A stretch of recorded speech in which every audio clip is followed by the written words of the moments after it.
All right, what is up, guys? Welcome back to another Alliance War. This is War number 12, Season 35. We're going up against GT40. At this point in the war season, I think we had 3 losses, maybe 4. So we knew we were not going to get top 3, but we needed this win to ensure top 10. Rewards unless there was someone who's docked. And spoiler alert, there were multiple docks. So I had some fun fights here. Some ones that I was a little worried about. I brought Archangel, White Mags, and Warlock. So starting off here with path number 7, I'm taking this I-Bomb.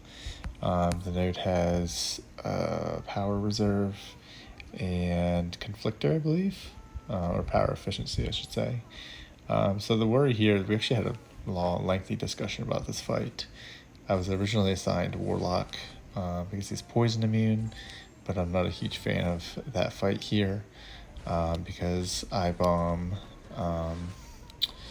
with Conflictor, if he doesn't have a specials, he could easily get to a special 3, and then a special 3 of I-Bomb can cause acid burn on Warlock and would be a very bad day. So after a lengthy discussion, we decided to go with AA, which is obviously a good choice because he just melted that I-Bomb. And he's a really good option for I-Bomb because he turns I-Bomb's poisons into Neuros. So it works really well. Next up, I have this Super Scroll. There's a little glitch from Kabam.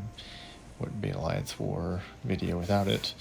And Super Scroll, surprisingly, is not bleed or poison immune, so Archangel works great. He has I can't say that word, Vivified, which gives him 200% increased combat, some kind of rate. So basically, he's just going to get a frick ton of power. So here, you're just hoping for good RNG with AA and hoping he throws specials. Some of my decks, some of them I just block. Honestly, you should just block them because when you dex, you have to wait out the global. So, which is why I just did that parry light. This scroll is being super generous with the specials. I have some bleeds and poisons that are being converted into Neuros. So the fight's going pretty well so far.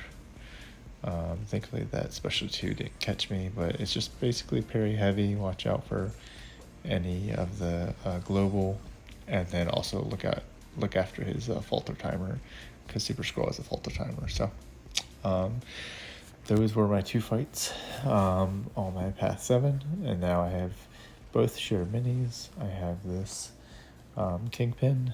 This Kingpin is on Power Snack and backup recovery, but thankfully with Archangel and his neurotoxins, he shuts all that down, so I have nothing to worry about as long as I get my neuros going.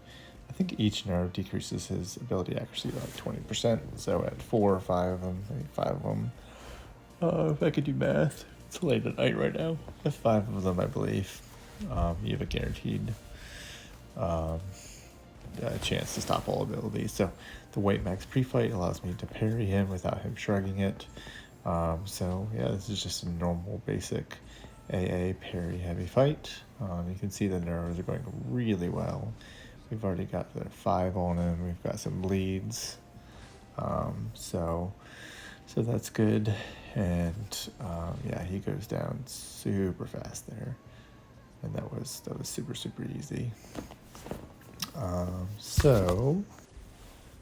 Next up I have this Mordo. This is my 3rd or 4th time, I think, taking this Mordo. I was kind of surprised he was only a rank 3. I thought GT40... Actually, no, he's a rank 4. I lied. I thought he was a rank 3. But I think I'm thinking of when we fought JA last war. So yes, I'm taking this Mordo. If you've heard me in other videos, the goal here is just to parry heavy. The biggest things to look out for is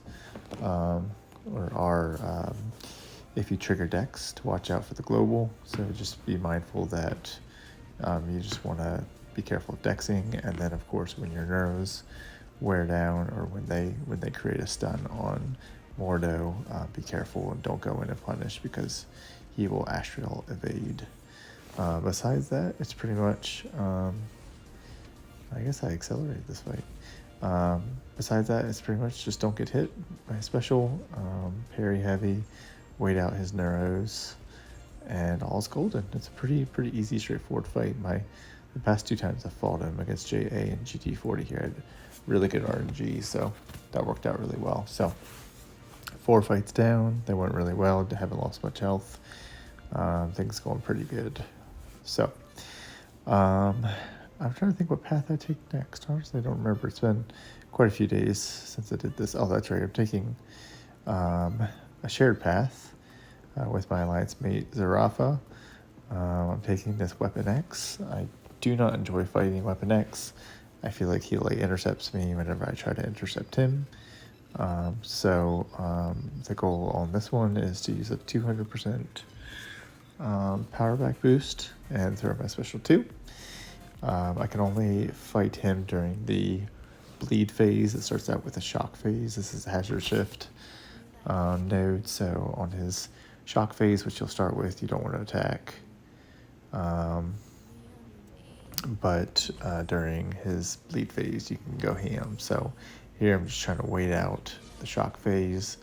I knew if I did get a shock on me, it wouldn't do that much damage, so that's why I decided to kind of go ahead and do a heavy there. So now he's into his bleed phase, and I'm going to throw my special 2.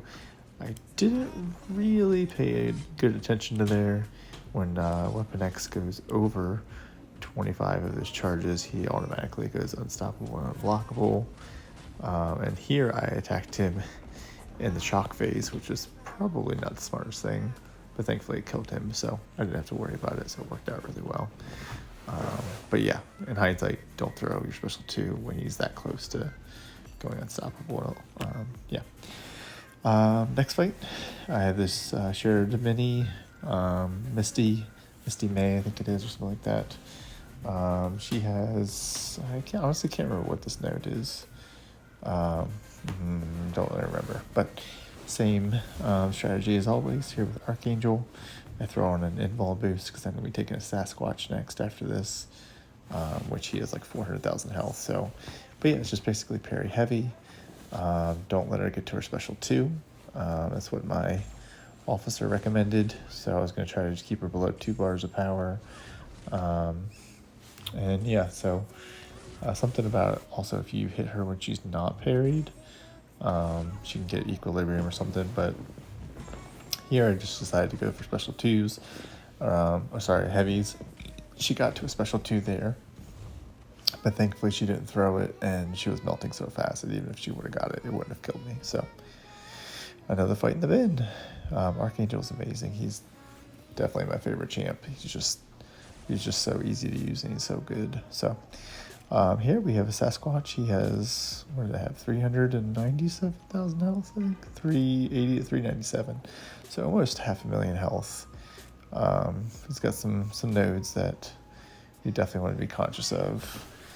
I don't think Sasquatch has the global. Oh, no, actually he does. He does have the global, so you want to be careful with that as well. And I was kind of worried about this fight because it's got so much health. You're probably going to trigger the global, but I was like, you know what, YOLO, let's go for it. So here my strategies is parry heavy. If he goes towards Wrath of Tarnik or whatever it's called, I was just going to try to kind of just bait that out and wait it out a little bit. I don't think he does get to it, honestly. But yeah, so there I triggered Dex, so I went ahead and hit into him so I could let the Mystic global wear off. However, his neuros, there were enough of them that it didn't actually end up triggering, which was fantastic. So yeah, he's already well below 50%. So yeah, I just kind of went for it here, and he melts pretty fast. At some point here, I think all my neuros fall off. But yeah, Archangel's just a beast. He's so good. There he does heavy, and then yeah, okay, so he did trigger his Wrath of Tarnik, or whatever it's called. I saw his regen did trigger, or did proc, and I was nervous about that, but Archangel just made him bleed out. So unfortunately, we did not win this war. It was close, 4-2. We had a couple unfortunate deaths, but GT40 is always solid. They're a great alliance, a lot of good guys, so congrats to them. They did get number 1 this season again. I don't know what next season holds because Kabam's doing Kabam things, but we'll see. So a great season. Thanks to all my Alliance mates, and congrats to GT40 on #1. And besides that, thanks guys for watching, and I'll hopefully be back next Alliance War season if we have a season. So have a fantastic night, and I appreciate you guys watching.